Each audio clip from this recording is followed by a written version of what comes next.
오늘 그 마태복음 3장을 한번 살펴볼 텐데, 이 마태복음 3장은 그 세례 요한과 그 예수님을 이렇게 조명하고 있습니다. 그래서 이 세례 요한을 한번 살펴보면 이 3장 1절 말씀에 그때에 세례 요한이 이르러 유대 광야에서 전파하여 말하되 회개하라 천국이 가까웠느니라, 이렇게 이 세례 요한의 그 하는 일, 또 그 활동 무대를 설명하고 있어요. 그러니까 이름을 보면 이 세례 요한, 세례를 베푸는 요한이다라고 이렇게 볼 수 있고, 또 그 유대 광야, 이 광야에서 이 메시지를 전하는 사람이었습니다. 그리고 하는 일이 그 회개하며 자복하며 나오는 자들에게 세례를 베푸는 일을 했던 거예요. 그의 메시지는 이거였습니다. 회개와 이 천국, 이 두 가지를 이제 선포한 거예요. 천국이 가까웠으니까 그 회개해야 된다. 그러니까 우리가 이 천국을 맞이하는 천국의 백성이라면 이 회개가 기본이 되어야 된다는 겁니다. 그래서 회개하여 천국이 가까웠음을 알고 그것을 맞이해라라는 것이 그의 메시지였습니다. 이 회개하라는 거, 그리고 천국, 이걸 한번 먼저 살펴볼 텐데, 이 회개한다라는 것이 무엇일까요?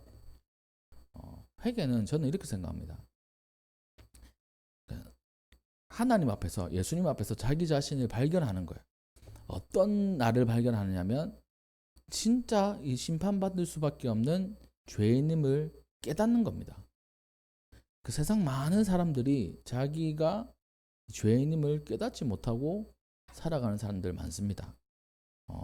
제가 이제 그 어린 시절부터 전도를 해보면 그 전도하는 그 방식 중에 하나가 그 뭐 여러 가지가 있겠지만 그 많은 뭐 사람들 또 아이들 앞에서 이 죄인임을 자각하게 하는 게 중심 메시지예요.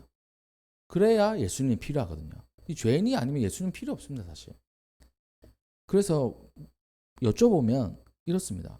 자기가 죄인이라고 생각하는 그 사람이 그렇게 많지 않아요. 되게 이렇습니다. 저 뭐 죄 지은 적 없는데요. 큰 죄 저지른 적 없는데요. 이렇게 얘기합니다. 그리고 또 저 죄인 맞죠. 근데 엄청나게 죽을 만큼 나쁜 죄인은 아니고 그냥 뭐 살면서 조금 죄 짓는 그 죄인 정도. 다들 이렇게 생각해요. 근데 이걸로 이제 회개가 가능하지 않습니다. 이 회개라는 것은 진짜 자신이 그 심판받을 수밖에 없고 죽을 수밖에 없는 그런 죄인이라는 거. 그걸 깨닫는 겁니다. 그래서 하나님이 필요하고 예수님이 필요한 거예요. 그 예수님의 보혈이 필요한 겁니다. 그게 바로 회개예요. 많은 사람들이 회개를 뭐 얘기합니다. 또 회개해야 된다고 얘기해요. 진짜 회개는 하나님 앞에, 예수님 앞에 자기 자신을 발견하는 겁니다. 진짜 자신의 모습, 진짜 그 추악하고 더러운 자신의 모습을 발견하는 거예요. 나름대로 산다고 살아가지만 이 죄를 저지를 수밖에 없는 나약한 자기의 모습, 그것이 이제 회개의 시작이고, 그래야만 천국, 그러니까 하나님의 나라, 그 하나님께서 통치하시는 우리의 인생이 된다는 겁니다. 이 천국이 임하였다는 것은 우리가 이제 그 앞으로 갈 그 천국도 의미하지만 하나님의 통치를 받는 것을 의미하는 거예요. 하나님의 통치를 받는 주의 백성이라면 자기 자신을 하나님 앞에 딱 내보일 수 있어야 됩니다.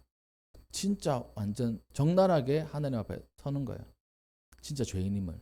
그래야만 하나님께서 우리를 깨끗하게 하시고 예수 그리스도 통해서 깨끗하게 하시고 우리를 통치하신다는 겁니다. 그 얘기를 하는데, 회개하라 천국이 가까웠다라고 이 세례 요한이 선포를 했어요. 근데 이것도 이제 말씀을 이루는 한 부분인데, 이사야 선지자를 통해서 3절 말씀 보니까 광야에 외치는 자의 소리가 있어 이르되 너희는 주의 길을 준비하라 그가 오실 길을 곧게 하라 하였느니라. 그러니까 이사야 선지자가 주님의 길을 준비하고 오실 길을 그냥 평탄하게 하는 그 작업을 하는 사람이 바로 세례 요한이다 라고 이렇게 해석을 해주는 거예요. 여기서 보면 이렇습니다. 이 광야에 외치는 자가 있다라고 이렇게 얘기하는 게 아니라 광야에 외치는 자의 소리가 있다 이렇게 얘기하는 거예요. 그러니까 세례 요한은 소리입니다. 소리. 이 소리는 뭡니까? 누군가에게 전달되는 거잖아요. 그러니까 우리의 존재를 한번 살펴볼 때 진짜 우리가 이 소리로서의 존재의 역할을 감당하는지를 한번 살펴봐야 된다는 거예요. 이 세례 요한이 예수님의 길을 준비한 사람이잖아요. 근데 소리로서 준비했던 거예요. 그 말은 우리가 다시 오실 예수님을 준비하는 게 우리거든요. 근데 우리가 소리를 내고 있는가? 어떤 소리입니까? 이 복음의 소리예요. 믿음의 소리예요. 우리는 소리를 내야 되는데 그렇지 못한다면 이 하나님의 길, 예수님께서 다시 오실 길을 준비하는 자가 되지 못한다는 거죠. 누군가 앞에서 복음으로 이 하나님을 증거할 수 있다면 그게 바로 주의 길을 준비하는 자의 소리인 겁니다. 바라기는 우리 성도님들 이 삶을 살아가실 때 소리를 내야 돼요. 복음을 전하고 주의 말씀을 전할 수 있어야 됩니다. 그러한 상황들이 올 거예요. 그럴 때 우리가 담대하게 주의 말씀 또 복음을 전할 수 있는 우리 성도님들 되시기를 주님의 이름으로 축복합니다. 그렇게 이 세례 요한은 예수님을 준비하는 사람이었다라고 이 성경 예언서를 들어서 이렇게 설명을 하고 있고, 그리고 이 세례 요한의 그 삶을 이제 설명하고 있는데, 낙타 털옷을 입고 허리에 가죽띠를 띠고 음식은 메뚜기와 석청이었다. 그러니까 낙타 털옷, 그러니까 전에 우리가 그 주일 오후에 낙타에 대해서 배웠는데, 낙타도 그 참 귀한 동물이고 좋은 동물이며 자기의 가죽을 이렇게 옷감으로 사용합니다. 근데 진짜 좋은 옷감은 그 한정되어 있어요. 일부분이에요. 나머지는 그렇게 흔하게 이렇게 입는 그런 옷감으로 쓰였다고 합니다. 그러니까 낙타 털옷을 입고 허리에 가죽띠를 띠고 어떻게 보면 진짜 자연인처럼 산 거예요.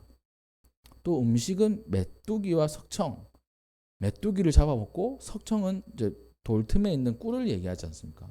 그걸 먹었다고 이렇게 얘기를 하고 있습니다. 광야에서 뭐 음식이 뭐 있겠습니까?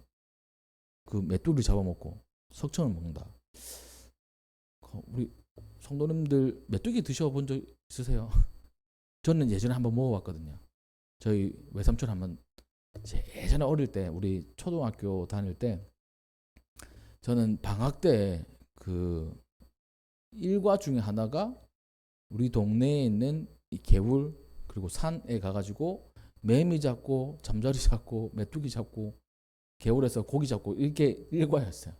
그래서 한 번은 그 외삼촌이 한번 따라 오셨어요. 그 한 번씩 우리 교회 오시지 않습니까? 외삼촌 오시는데 메뚜기 큰 게 잡았어요. 그때 그걸 한번 구워서 먹어봐라 주시는 겁니다. 그래서 조금 먹어봤거든요. 뭐 맛없어 이렇게 그랬던 기억이 있어요. 막 그 딱 한 번의 기억이 있습니다. 그 이후로는 그 맛이 참 이상했는지 뭐 구워 먹을 생각을 하지 않았어요.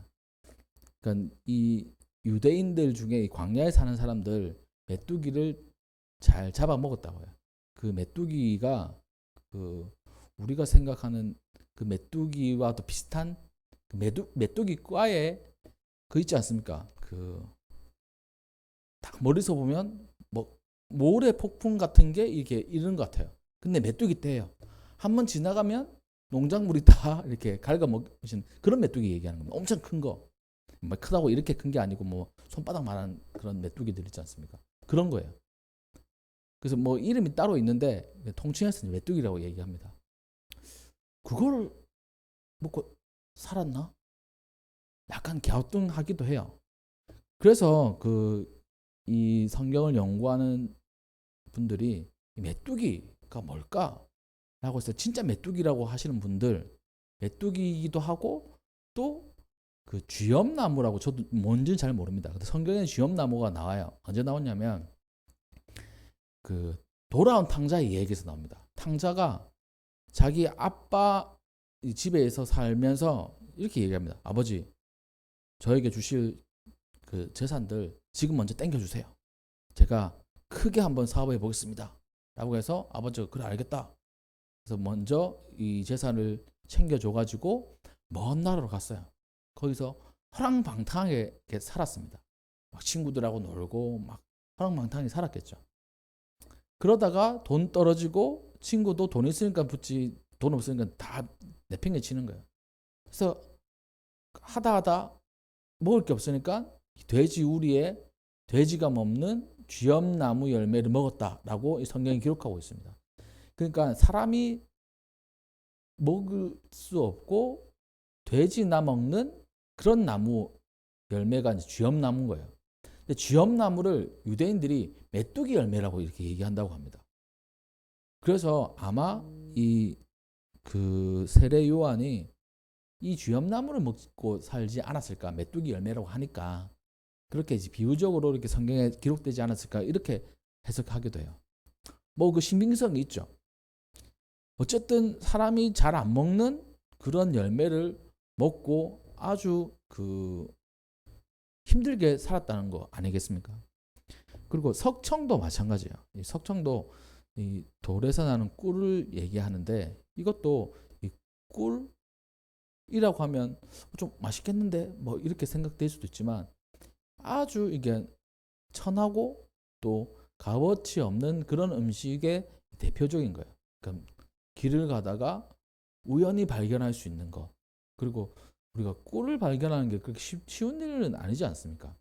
그래서 그런 부분들을 볼 때 이 세례 요한은 낙타 털옷을 입고 가죽띠를 띠고 광야에서 살면서 그냥 정말 자연인으로 살아간 거예요. 하나님께서 뭐 쥐엄나무 열매나 맷돌을 주시면 먹고 아니면 안 먹고 뭐 그렇게 살아갔던 것 같습니다. 근데 이 사람의 메시지가 강력했던 거예요. 소문이 나기 시작했습니다.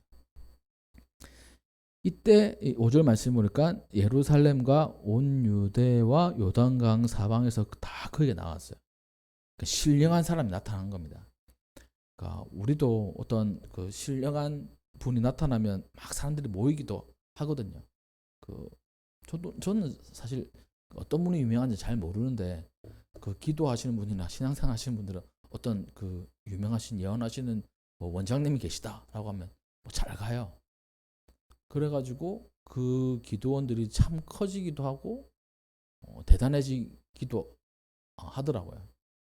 요 부근에도 그런 기도원들이 몇 군데 있습니다. 하여튼 뭐 그래서인지 몰라도 많은 사람들이 이 요단 강가의 이 세례 요한의 메시지와 또 그에게 세례를 받기 위해서 나온 거예요. 그러면서 6절 말씀에 이렇게 얘기하고 있습니다. 자기들의 죄를 자복하고 요단 강가에서 그에게 세례를 받았다. 죄를 자복한다. 그러니까 회개와 이제 비슷한 말이죠. 이 자복한다는 말은 어떤 뜻이냐면, 이 원어를 살펴보니까 이 두 가지 언어가 이 합해진 언어, 그러니까 단어입니다. 밖으로라는 그 단어, 그리고 인정한다라는 단어, 이 두 개가 합해진 거예요. 자복한다는 말이. 그러니까 밖으로 인정한다는 거거든요. 이게 뭡니까? 이 마음속에 있는 거, 자기만 아는 거, 죄들 있잖아요. 이걸 밖으로 내놓는 겁니다. 사람들 앞에서. 이게 이제 자복이고 회개라는 거예요. 그러니까 우리가 하나님 앞에 자복한다, 하나님 앞에 회개한다. 사실 하나님 우리 모든 죄들 다 아시죠? 근데 주님 앞에서 우리 속에 있는 것들 다 내놓는 게 바로 자복한다는 뜻입니다. 회개한다는 뜻이에요. 그 교회 부흥사를 보면, 부흥의 역사를 보면 회개로부터 다들 시작을 해요. 우리나라의 부흥도 마찬가지였습니다. 어떤 한 사람이 회개를 하는 거예요. 제가 성함 잘 기억이 안 나는데 선교사님이 한국에 선교하러 왔어요. 선교하러 와가지고 그 조선의 사람들을 보지 않습니까? 그러면 외국 그 선교사님이 조선의 사람들을 볼 때 얼마나 미개하겠어요. 옛날 사진들을 보면 진짜 꼬질꼬질하고, 우리 조상님들 그렇잖아요.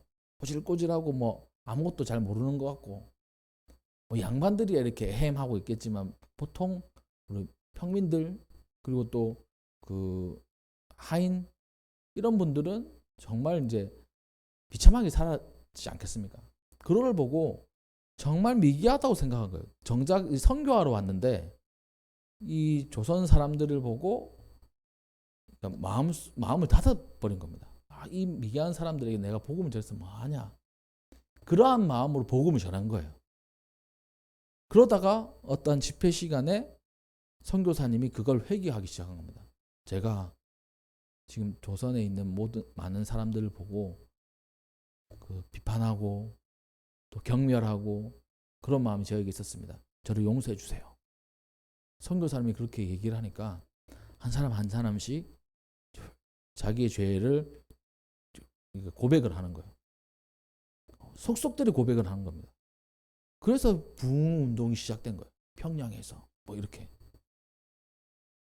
회개, 누군가가 자신의 죄를 밖으로 꺼냈을 때 그걸 보시고 하나님께서 곳 그 지역, 또 우리 대한민국 가운데 큰 부흥의 역사를 일으키신 겁니다.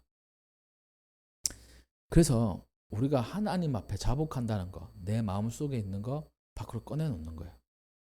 또 더 나아가서는 이 믿음의 공동체 안에도 꺼내놓으면 참 좋습니다. 근데 그거는 쉽지 않아요. 진짜 자신의 마음도 준비가 되어 있고 공동체도 준비가 되어 있어야 돼요. 안 그러면 하나님께서 인도해 주시는 그런 상황 속에서 꺼내놔야지, 안 그러면 준비되지 않는 성도님들 있는 곳에서 자기의 죄를 꺼내놨다. 그러면 흉이 됩니다. 흉. 그런 경우를 제가 한번 봤거든요. 정말 자기가 죄를 꺼내놨는데 하나님의 감동으로, 근데 받아들이는 사람이 저 사람 저런 죄를 저질렀어? 이렇게 돼버린 겁니다. 멀리하게 되는 거예요. 그렇게 되면 진짜 하나님의 역사에 임하려고 해도 사라져 버리는 겁니다. 그러니까 회개하는 건 참 중요하죠. 공동체 앞에서. 근데 준비되어 있지 않는 공동체 앞에 회개한다는 것은 어쩌면 공동체를 깨어버리는 그런 경우도 생긴다는 겁니다. 이건 제 경험상 이렇게 말씀을 드리는 거예요. 아무튼 하나님 앞에 자복한다는 것은 마음속에 있는 죄들을 밖으로 꺼내놓고 내가 죄인임을 인정하는 것입니다. 그 사람들이 이 세례 요한 앞에서 그렇게 죄를 자복하고 세례를 받았어요.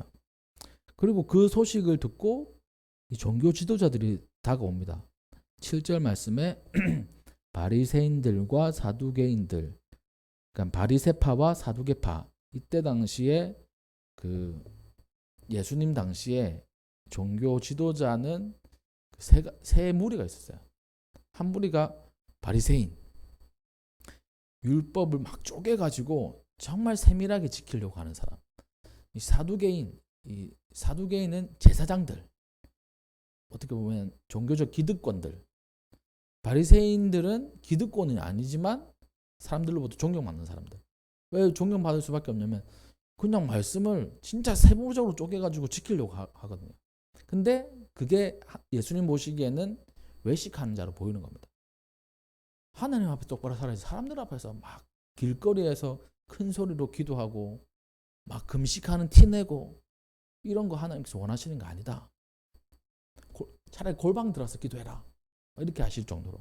사두개인들은 그냥 제사장 라인으로 해가지고 종교 지도자 들이었습니다. 그리고 한 부류는 에세네파라고 해가지고 세례요한 같은 사람들이에요.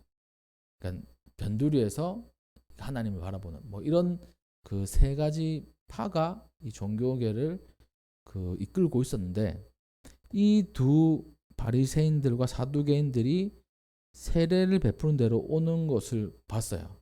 그러니까 세례 요한이 그걸 못마땅하게 여긴 겁니다. 이 독사의 자식들아, 뭐 이렇게 어떻게 보면 쌍욕을 하는 거예요. 그 너희를 가르쳐 임박한 진노를 피하라 하더냐. 회개에 합당한 열매를 맺어라. 이렇게 얘기를 합니다. 회개하는 척 하지 말고 진짜 회개에 합당한 열매를 맺어라. 이제 두 번째, 이 회개 자복, 이게 이제 마음에서 밖으로 꺼내는 거라고 한다면 그에 합당한 열매가 있다고 이 세례 요한이 우리에게 알려주고 있는 겁니다. 이 합당하다라는 말은 그 무게를 달다라는 말이에요. 그 말은 예전에는 우리는 지금 이제 어떤 그 물건의 가치를 판단할 때 이 가격으로 보지 않습니까? 만약에 저게 1,000원짜리다 라면 1,000원의 가치가 있는 거구나. 100만 원짜리다. 100만 원의 가치가 있는 거구나. 1억짜리다. 1억의 가치가 있는 거구나. 이렇게 판단을 하잖아요. 근데 옛날에는 판단할 수 있는 게 무게를 달아보는 겁니다. 딱 무게를 재가지고 이게 어느 정도 가치 있는 거. 뭐 이렇게 판단하는 거예요. 즉 그 말은 뭐냐면 회개에 합당한 열매. 거기에 자신의 회개에 같은 무게의 삶의 모습이 나타나야 된다는 겁니다. 정작 회개했다 하는데 삶에서는 같은 무게의 회개가 나타나지 않아요. 똑같이 살지 않습니다. 그러니까 진짜 의로운 사람처럼 살지 않아요. 예를 들어서 그렇습니다. 그러니까 우리가 죄를 저지르면 벌금을 받거나 징역을 살거나 이렇게 하지 않습니까? 그러면 그 죄의 무게에 따라서 형벌이 있는 거예요. 회개도 그 자기의 죄의 값에 대한 삶의 변화가 있어야 된다는 겁니다. 그에 알맞는 변화. 예를 들면 이래요. 만약에 내가 누군가에게 3,000원의 피해를 입혔다 라고 한다면 그에 합당한 열매를 맺기 위해서는 그 분에게 3,000원을 갚아줘야 돼요. 어떻게 보면 좀 더 갚아줘야 되는 거죠. 근데 나는 3,000원을 저 사람에게 피해를 입혔는데 나는 3,000원을 갚지도 않고 나는 회개했어. 내가 잘못했어. 이건 회개에 합당한 삶의 열매가 아니라는 겁니다. 하나님 앞에서도 그렇고 사람들 앞에서도 그렇고. 그래서 그 세례 요한이 사두개인들과 이 바리새인들에게 너네 뭐 회개한다고 이렇게 찾아왔지만 너네 삶은 그에 합당한 열매를 맺지 못하고 있어. 이렇게 얘기를 하는 거예요. 속으로 아브라함이 우리 조상이라고 생각하지 말라. 그 말은 선택된 민족이라고 생각하지 말아라. 왜냐하면 하나님은 이 돌들을 명하여서 아브라함 자손이 되게 하실 분들이다. 또 10절 말씀에 도끼가 나무 뿌리에 놓여 있으니 좋은 열매를 맺지 않는 나무마다 지켜 불에 던지리라. 그러니까 벌써 이 사람들에게는 정말 그 도끼가 찍혀 있어 가지고 좋은 열매를 맺을 수 없는 그런 상태라고 이렇게 얘기를 하는 거예요. 변화될 수 없는 그런 상태. 그래서 이 말씀을 통해서 보면 우리 눈은 모든 사람이 회개를 하고 예수님을 믿는 믿음을 가질 수 있다고 보는 것이 맞지만 실제로는 진짜 믿음을 가지고 예수님을 믿을 수 있는 사람이 있는 반면 그렇지 않는 사람도 있다는 거예요. 그 우리 눈으로 보이는 게 아닙니다. 세례 요한 정도 돼야 예수님 정도 돼야 보이는 거예요. 그래서 세례 요한도 그렇고 예수님도 바리새인들과 이 사두개인들을 엄청 호통하시지 않았습니까? 그러니까 이 사람들이 진짜 선교의 대상이고 복음을 받아들일 수 있는 사람이라면 예수님도 달래시겠죠. 호통하시더라도 회개의 길을 열어주시겠죠. 근데 결코 바뀌지 않는 사람이라는 것을 예수님도 그렇고 세례 요한도 알았던 게 아닐까. 그런 생각을 제가 하게 돼요. 우리는 그러면 안 됩니다. 우리는 진짜 우리가 나무라고 비유될 때 이 도끼가 이 뿌리에 찍혀가지고 있는 상태가 되면 안 돼요.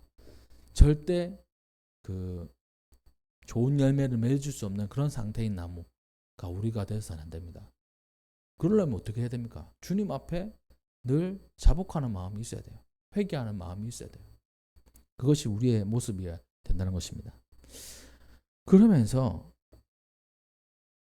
좀 더 발전된 말씀을 해요. 그 10절까지 사두개인들과 바리새인들을 몰아세웁니다. 근데 11절 말씀, 나는 너희로 회개하게 하기 위해서 물로 세례를 베풀거니와 내 뒤에 오시는 이는 나보다 능력이 많으시니 나는 그의 신을 들기도 감당하지 못하겠노라. 그는 성령과 불로 너희에게 세례를 베풀 것이요. 이렇게 되어 있습니다. 그러니까 자신은 그 회개하라고 얘기를 하고 물로 세례를 베풀지만 자신의 뒤에 오시는 분은 성령과 불로 너에게 세례를 베푸실 것이고 회개시키실 것이다. 이렇게 말씀을 하고 그의 신을 들기조차 감당하지 못한다. 이 말은 이 신을 든다는 것은 그 종들이 하는 일입니다. 그러니까 종보다 더 못한 존재라고 얘기하는 거예요. 예수님 앞에서. 또 12절에 손에 키를 들고 자기의 타작마당을 정하게 하사 알곡은 모아 곳간에 들이고 쭉정이는 꺼지지 않는 물에 태우시리라. 예수님께서 하실 일이라는 겁니다. 알곡은 곳간에, 쭉정이는 태우신다. 이 일을 예수님께서 하실 것이다 라고 이렇게 선언을 하는 거예요. 그 말씀이 이제 한 달락이 이제 지나갑니다. 이처럼 이 세례 요한은 이 회개하며 예수님의 길을 준비했던 사람. 그렇다면 우리도 세례 요한처럼 살아가야 되는데 우리를 통해서 누군가가 회개하고 주님께 돌아오면 우리는 주님의 길을 준비하는 사람이 되는 거예요. 그래서 바라기는 우리 성도님들을 통해서 누군가 한 사람이라도 주께 돌아온다면 우리는 진짜 하나님 앞에 예수님 앞에 뭐 자랑까지는 아니더라도 떳떳하지 않을까요? 하나님, 제가 부족하지만 이 한 사람 제가 복음을 전해가지고 주님께 나왔습니다. 회개하고 주님의 자녀가 되었습니다. 제가 더 많이 했어야 되는데 한 명이라도 하나님 어떠세요? 하나님 잘했다 칭찬하시겠죠. 한 명 구원하는 거 쉬운 일은 아니지 않습니까? 그렇게 주님의 길을 다시 오실 주님의 길을 준비하시는 우리 성도님들 되시기를 주님의 이름으로 축복합니다. 이 두 번째는 이 예수님께서 세례 요한에게 나오셨어요.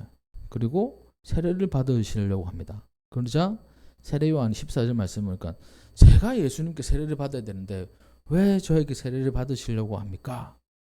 예수님께서 이 모든 것이 이 절차다. 뭐 이렇게 의리를 이루는 것이 합당하다. 이렇게 말씀하시면서 요한에게 세례를 받으시고 이때 하늘 문이 열리고 하나님의 성령이 비둘기같이 임하면서 목소리가 들리는 거예요. 내 사랑하는 아들이요 내 기뻐하는 자다. 이렇게 이제 말씀하십니다. 그래서 그 예수님을 연구하는 많은 학자들이 있잖아요. 예수님 누구시냐라고 했을 때 우리는 참 인간이시기도 하고 참 하나님이시기도 한 분이시잖아요. 그렇다면 예수님이 언제부터 참 하나님이셨냐? 라고 했을 때 태어나실 때부터 참 하나님이시지 뭐 이렇게 하시는 분. 두 번째가 이때입니다. 그 전까지는 인간이셨는데 이 세례를 받으시고부터 참 하나님으로 어떻게 보면 그 업그레이드 그렇게 얘기하는 학자들도 있어요. 학문 연구하시는 분들 이렇게 딱 정확하게 언제다 이렇게 얘기하는 거 좋아하시잖아요. 또 어떤 분은 십자가에서 다 이루었다고 하실 때 진짜 하나님 되셨다. 부활하실 때 되셨다. 이렇게 하시는 분인데 이 성경은 뭐라고 얘기하냐면 예수님을 태초부터 하나님이셨다고 얘기하고 있습니다. 이 요한복음에 의하면 태초부터 하나님 옆에 계시고 말씀이 곧 육신이 되어서 이 땅에 오셨다라고 말씀하고 있어요. 그래서 그 모두 언제 하나님 되신 거지? 라고 했을 때 태초부터 이렇게 말씀하시면 될 거예요. 그렇게 그 하나님으로부터 오시는 그 말씀, 내 기뻐하는 자, 내 사랑 아들이다 라고 말씀하시면서 그 이 마태복음을 읽는 1차 그 독자 유대인들에게 이 유대인들이 그 많은 유대인들이 이 세례 요한에 대해서 아주 그 긍정적으로 평가하거든요. 왜냐하면 딱 모습을 보다 그렇지 않습니까? 자연인으로 살아갔어요. 세상 속세에서 벗어난 삶을 했습니다. 많은 사람들이 속세에서 벗어난 사람들을 동경합니다. 나는 자연인이다를 왜 사람들이 좋아할까요? 그 나는 자연인이다가 저도 가끔씩 이제 보는데 요즘 좀 TV를 잘 안 봐가지고 덜 보지만 어디 틀면 나는 자연인이다 나와요. 그럼 저 봐요.